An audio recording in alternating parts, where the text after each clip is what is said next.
Mahilig ka ba sa editing picture? Ito ang tuturo ko sa iyo, yung may shadow para maiba naman ang iyong picture pose dahil dito sa picture pose, mas malaki ang kitaan, sabi nila, kaysa sa reels. Gusto mo ba ng ganito? May shadow effect at yung mga text pose ay may design. Kung gusto mong ganyan, tara sa CapCut.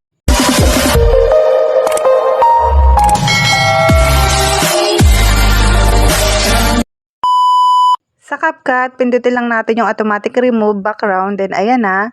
Maglagay tayo ng overlay. 9:16 ang ating ilagay na size.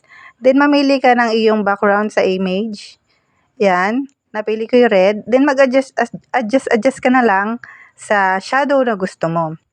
Ikaw na ang mag-design kung saan mo ilalagay, kung anong color, kung anong background ang gusto mo, at kung anong picture, kung anong style ng picture ang ilalagay mo. So, example lang ito dahil tutorial lang naman ito, ay sample lang yan kung para may idea lang kayo. So, paulit-ulit lang yan. Sana nagigets nyo ang aking ginagawa. Naglalagay lang ako dyan ng overlay. Ayan, tapos slice. Splice. Yan, splice. Adjust mo lang para maging shadow. Then, ayan, adjust. Nakakalagay naman dyan sa baba. Marami kang pagpipilian dito kay CapCut. Marami kang magagawa. Then, sa mga text na to, ayan, marami ding ibang design, ibang color. So, ito yung napili ko, colorful. Nilagay ko din ay digital creator.